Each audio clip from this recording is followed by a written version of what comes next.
Porque eu sou católico. Eu passei 17 anos da minha vida sendo protestante e me converti ao catolicismo. Nesse vídeo eu vou contar um pouco sobre o meu testemunho de conversão e o que me levou a tomar esse passo. Para começar, eu vou ter que voltar lá para a minha infância.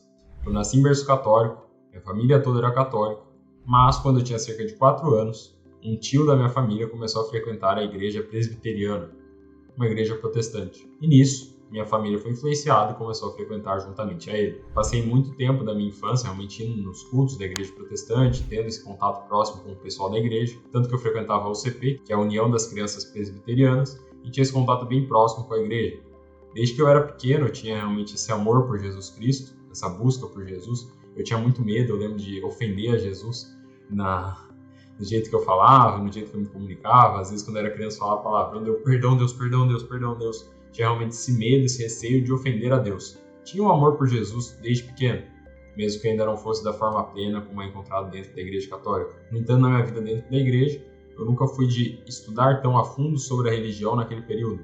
Eu basicamente ia na igreja, tinha meu amor a Jesus, mas eu ia acompanhado dos meus pais, eu era uma criança, eu nunca tinha parado para pensar, tem outras vertentes do cristianismo que podem estar certas ou não. Eu só tinha aquele discurso na minha cabeça de que a igreja católica era uma igreja do mal, que fazia um monte de coisa errada. Isso muito influenciado pela visão da igreja presbiteriana, da igreja protestante, e das coisas que a gente escuta, que católico adora santo, que católico é idólatra, que os católicos perseguiam um monte de gente. Tem algumas coisas que tentam difamar sobre a igreja, contar mentira, contar algumas coisas que realmente não são verdades sobre a igreja. Principalmente a questão também do discurso das ideologias das escolas ensinadas, que as escolas tentam ensinar que é a idade das trevas, que a igreja é maléfica, que a igreja destruiu o mundo, que a igreja não fez bem para a civilização de maneira geral, que a igreja realmente era uma instituição perversa, que tinha se corrompido. E também todas aquelas outras falácias, que eu já vou entrar mais sobre. Só que nesse meio tempo, frequentando a igreja presbiteriana, veio a pandemia. E durante a pandemia, a gente já acabou que se afastou bastante da igreja, muito pela questão de eu ser grupo de risco, eu e minha família. Basicamente, nesse tempo da pandemia, eu era obeso, pesava 120 quilos, e eu era realmente um grupo de risco. Tinha risco se eu me expusesse, realmente se eu saísse de casa, se eu contaminasse o Covid, havia risco. E nessa época eu já não tinha mais aquela paixão, aquele apreço pela igreja. Como eu disse, muito influenciado pelos ambientes, pelas coisas que as pessoas falavam. Tinha muito essa visão na minha cabeça desse discurso de que a igreja manipulou as coisas, a igreja manipulou a Bíblia é uma ferramenta de coerção social, a Bíblia é uma ferramenta de manipulação para querer que as pessoas ajam de determinadas maneiras, para querer que as pessoas se submetam à vontade da igreja, que sejam realmente manipuladas. Eu tinha uma visão totalmente deturpada da igreja. E aqui eu vou ter que contar um pouco do meu processo de emagrecimento, porque ele tem relação também com essa aproximação de Deus. Vocês já vão entender mais sobre. Antigamente eu competia no Fortnite, eu era jogador profissional de Fortnite, e acabava que eu nem ligava muito na questão de aparência, nem aparecia, nem postava foto do rosto, só ficava em casa jogando videogame o dia inteiro. Em determinado campeonato eu fui bem, tive uma performance boa, tinha ganhado um bom dinheiro e falei, vou no shopping comprar roupas. No fim de 2021, eu fui no shopping realmente provar essas roupas, vi que a camisa GG estava realmente muito justa em mim, estava explodindo de justa, estava realmente uma coisa muito feia, e daí me deu um choque de realidade assim. Daí que eu acordei e falei, caramba, eu preciso emagrecer. Eu preciso realmente mudar, eu preciso mudar meu corpo, não tem como ficar assim. Daí durante o processo, fui emagrecendo, fui evoluindo, fui aos poucos buscando um pouco mais de Deus. Fui começando a ter um pequeno contato com Deus. Daí nesse processo de emagrecimento, aos poucos fui voltando a orar, pedir algumas coisas para Deus, orar por uma coisa ou outra, mas ainda estava afastado de igreja, eu tinha aquela mentalidade, não, consigo ir para Deus por conta. Eu ainda tinha a mentalidade também que a igreja manipulou as coisas, que a Bíblia era uma farsa, eu tinha esse pensamento meio que neo-ateu na minha cabeça. E aí fui vivendo esse processo de emagrecimento, fui melhorando minha autoestima, fui evoluindo, as coisas foram começando a melhorar, essa questão de realmente me sentir bem comigo mesmo, de conseguir me comunicar um pouco melhor, conseguir evoluir minha comunicação, conseguir melhorar minha desenvoltura nos ambientes, foi realmente sendo um processo positivo para mim, até que lá para meados do fim de 2023, aconteceu uma coisa que deu um outro choque de realidade, digamos assim. Foi uma decepção amorosa que eu tive. Estava apaixonado na época por uma menina, embora a gente não tivesse tido nada, estava gostando da menina, estava realmente me interessando por ela. Daí aconteceram uns episódios lá, tive uma decepção amorosa, e ali tive meio que um choque para a realidade. E nessa de meio que uma paixão adolescente frustrada, falei, preciso realmente me apoiar em alguma coisa. Daí nisso eu fui buscando mais a Deus. No entanto, eu não percebia que esse começo, esse buscar por Deus, já estava sendo conduzido também pelo processo de emagrecimento. Porque sem Deus me sustentar durante o processo de emagrecimento, sem Deus sustentar a minha cabeça para manter realmente o foco, emagrecendo apenas com dieta e treino, na época não tinha um Monjaro, mas sem Deus eu não conseguiria ter emagrecido aquilo tudo. Seria realmente impossível. E Deus já estava me sustentando, como sempre fez durante a minha vida, durante esse processo de emagrecimento. E eu considero que o emagrecimento foi um precursor para depois eu me aprofundar no estudo da religião também, vocês já vão entender mais sobre. E nisso, com essa decepção, eu falei, vou realmente buscar mais a Deus.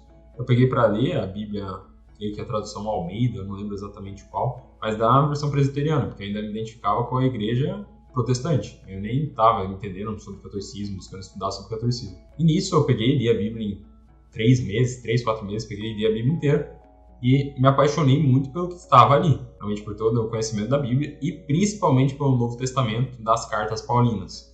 Tinha muito aquela passagem da caridade, que a caridade tudo espera, tudo sofre, tudo suporta, 1 Coríntios 13, e realmente foi algo que foi me encantando muito, principalmente também a parte da conversão de Saulo, basicamente que Saulo cai do cavalo e Jesus aparece para ele e fala: Saulo, Saulo, por que me persegues? E tudo aquilo foi fazendo me apaixonar pelo cristianismo. E chegou um ponto que eu fui buscando mais, fui buscando estudar, fui buscando me aprofundar na fé. Ainda estava um pouco a ideia de que eu consigo ir diretamente a Deus, eu não preciso necessariamente de uma igreja, eu não preciso de uma comunidade, eu não preciso frequentar um lugar para estar próximo de Deus. Até que em janeiro de 2024 apareceu um vídeo para mim, cujo título é o mesmo deste, Porque Eu Sou Católico, do professor Guilherme Freire. E dentro daquele vídeo eu vi ele falando sobre o catolicismo, vi ele falando sobre como a Igreja Católica construiu a civilização ocidental, todas as obras de caridade que fez, construção dos hospitais. Depois fui vendo ele falando também sobre os milagres eucarísticos, sobre a questão das aparições de Nossa Senhora em Fátima, todas as questões da Igreja Católica, a vida dos santos. E eu fiquei simplesmente apaixonado pelo catolicismo.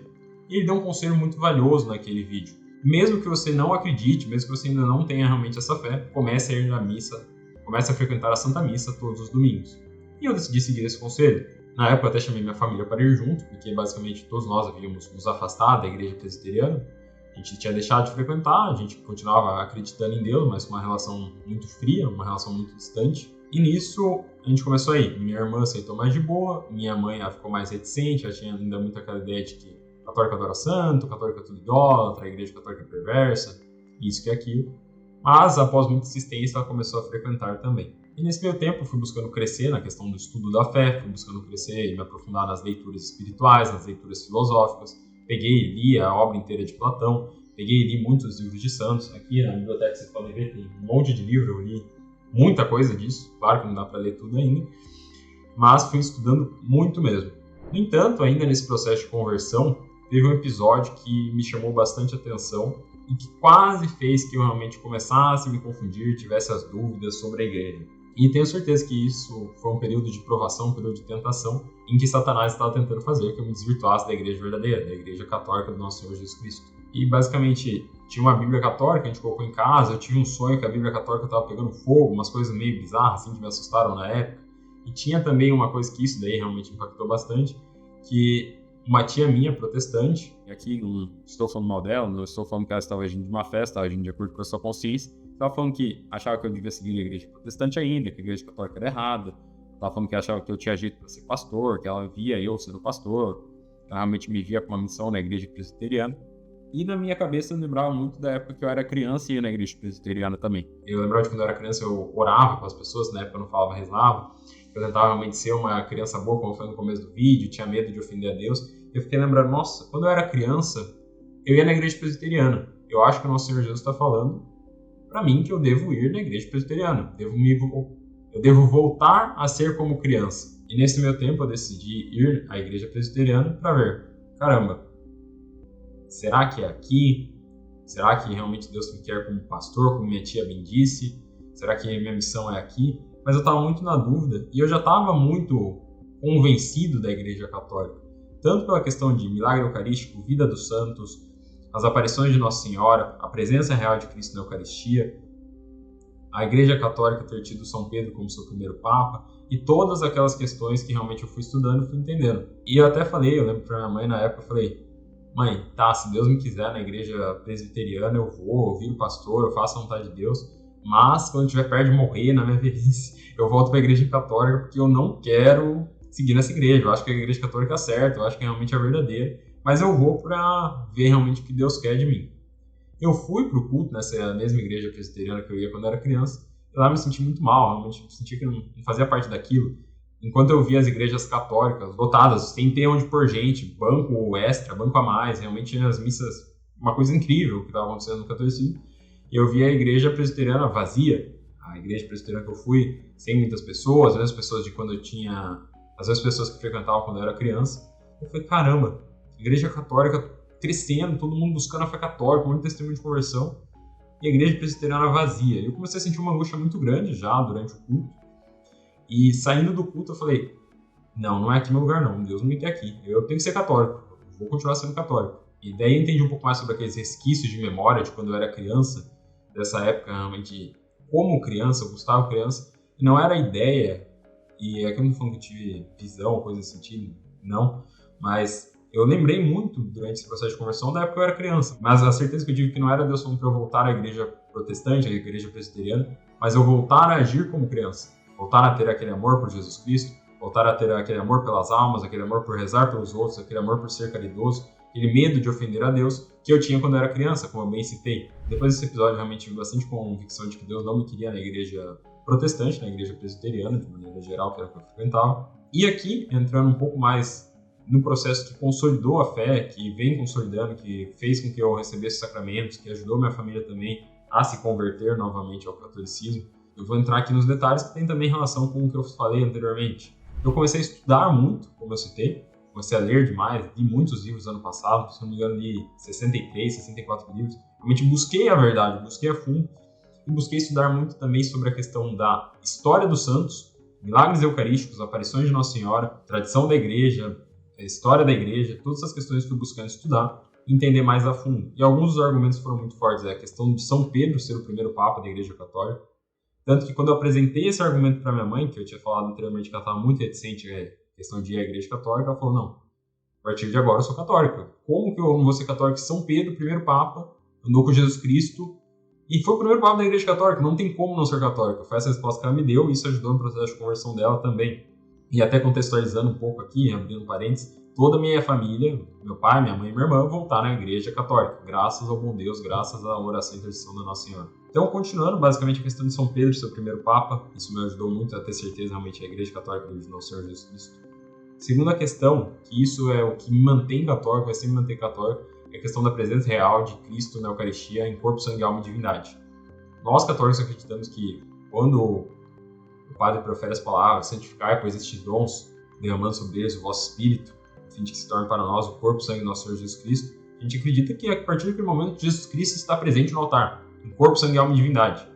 E isso é muito comprovado pelos milagres eucarísticos também. Além de ser a nossa fé, de ser a nossa crença, os milagres eucarísticos provam isso. Milagre de Lanciano, milagre de hóstia levitando, milagre de hóstia sangrando, milagre de hóstia aparecendo no rosto do nosso Senhor Jesus Cristo nela, e tantos outros. Isso daí fez uma certeza muito grande da fé. Terceiro, a questão dos santos, corpos incorruptos, milagres dos santos, feitos extraordinários, santos que realmente foram mortos, crucificados, perseguidos, sofreram todo tipo de calúnia, realmente de angústia, de sofrimento, que manteram-se perseverantes e que continuaram seguindo nosso Senhor Jesus Cristo, que continuaram defendendo a fé, continuaram buscando uma vida de virtude. E eu vi com os santos que a santidade é possível, um chamado universal a todo católico. Isso eu não tinha na igreja protestante, não tinha na igreja presbiteriana. Lá na igreja presbiteriana, na protestante, enfim, acredita que apenas a fé basta para a salvação, que apenas a escritura basta. Então, era outra visão. E eu vi santidade possível em pessoas que morreram defendendo a fé. Tanto os santos como os mártires também, foi um motivo muito impressionante. A pessoa morrer pela fé, ser decapitada, ser perseguida, sofrer o pior tipo de morte possível para defender o evangelho do nosso Senhor Jesus Cristo. Isso está presente na igreja católica. A igreja católica tem santos, e é incrível isso, é incrível. E a santidade é o chamado universal de todo católico. Então, tem isso na igreja. Tem relatos dos santos, tem os corpos incorruptos, como eu citei, tem as relíquias dos santos, tem os fatos comprovados de milagres dos santos. Santos que receberam as chagas do nosso Senhor Jesus Cristo. O caso mais recente que tem foto, tem imagem disso, é o São Padre Pio de Pietrelcina. Basicamente, com suas mãos chagadas, ele recebeu todas as chagas do nosso Senhor Jesus Cristo. E é um padre da Santa Igreja Católica Apostólica Romana. Como que com homens tão santos, tão virtuosos como São Tomás de Aquino, São Padre Pio, São Paulo, São Pedro, Santo Agostinho, Santo Inácio de Antioquia, Santo Irineu de Lyon, Santa Teresinha, Santa Teresa d'Ávila, Santa Catarina de Sena, Santo Afonso Maria de Ligório, São João Maria Vianney, São Luís Maria Grignon de Montfort, Santo Ambrósio, Santo Atanásio e tantos outros foram defensores da fé, que defenderam a fé a todo custo. Como que esses homens tão virtuosos, tão inteligentes, tão intelectuais são católicos como não você? Então tem muita gente que traz objeção aos santos, mas não tem lógica essa objeção aos santos. Os santos são exemplos, são testemunhos da nossa fé. E além disso, que tem a questão da objeção dos santos, embora o intuito desse vídeo não seja apologético, seja contar meu testemunho, o culto aos santos é de dulia, que seja uma veneração, um respeito. Dulia vem do grego, significa realmente essa veneração. Hiperdulia a Santíssima Virgem Maria, que é realmente a mulher que foi levada acima de todos os anjos, acima de todos os homens. Protodulia, o castíssimo esposo da Santíssima Virgem Maria, São José, que são realmente santos muito especiais. E o culto de latria, que realmente a adoração, é único e exclusivamente prestado a Deus. Então eu entendi a diferença entre isso e daí quebrou toda a questão de adoração dos santos. E realmente é um culto de admiração, um culto de você ter respeito por eles. Entender que eles estão na glória, na visão beatífica, intercedendo por nós, intercedendo pela nossa salvação. Outro fator também é as aparições de Fátima, o milagre do sol. O sol dançou em Fátima, sendo documentado em jornal comunista. Tantas aparições de Nossa Senhora. A questão do rosário, que foi uma aparição também de Nossa Senhora. A aparição de Guadalupe, do milagre de Guadalupe, que ninguém explica como surgiu aquele manto pintado. Tantas outras coisas das aparições de Nossa Senhora, que mostram realmente o agir de Deus através da Santa Igreja Católica, o agir de Deus através da Santíssima Virgem Maria, durante a história. São alguns dos fatores que fazem que eu seja católico, eu tenha me tornado católico, que eu me manterei católico até a morte, e que eu tenha realmente essa paixão pela Igreja Católica, essa busca de trazer mais almas ao nosso Senhor Jesus Cristo, trazer mais almas de volta à Santa Igreja Católica Apostólica Romana. E o intuito desse vídeo não foi de apologética, não foi realmente de tentar quebrar as heresias, as mentiras protestantes, mas contar um pouco sobre o meu testemunho de conversão. Graças a Deus, minha família toda voltou à Igreja Católica, e eu agradeço muito a Deus pelo processo de conversão que eu tive, por essa volta à minha casa. Todos os caminhos realmente levam a Roma, eu não tenho dúvida disso. Eu agradeço também pelo processo de emagrecimento, que foi realmente um precursor, como eu citei anteriormente, desse começo pelo estudo, desse desenvolvimento da consistência, desse desenvolvimento realmente dessas habilidades de conseguir fazer as coisas repetidamente, de eu conseguir realmente buscar me aprofundar na fé. Não que eu seja super entendido da fé, não me leve a mal, não estou falando isso, mas que realmente estou buscando me aprofundar cada vez mais, estou buscando estudar, estou aprendendo muito, aprendo diariamente. E esse começo, esse despertar pela verdade, pela busca da verdade, que também tem relação com o emagrecimento, tem relação com essa busca da consistência, busca de melhorar, busca de realmente evoluir, e que tudo Deus veio preparando na vida, tudo foi realmente o agir de Deus, começando pelo emagrecimento, depois com esse processo de conversão, desse processo de estudo. E a ideia desse canal, que é o primeiro vídeo desse canal, a ideia do meu Instagram, que eu faço apostolado por lá também, que eu vou deixar o arroba aqui, @guneves1, de todas essas coisas que eu venho fazendo na internet, é trazer mais almas ao nosso Senhor Jesus Cristo. É realmente incrível ser católico, eu sou apaixonado pela Igreja Católica, e o meu desejo é que cada vez mais pessoas busquem a Deus, busquem ao nosso Senhor Jesus, busquem a santidade, que é isso que importa nessa vida. E eu espero que esse testemunho, da mesma forma que foi importante para mim o vídeo que eu vi do professor Guilherme Freire, esse testemunho muitas vezes possa ajudar alguma pessoa a vir à fé católica, chegar até a fé católica, buscar mais ao Senhor Jesus Cristo, e muitas vezes postar um vídeo daqui a um tempo falando: olha, eu vi o vídeo do Gustavo e me ajudou no processo de conversão. Muito obrigado a todos que assistiram esse vídeo.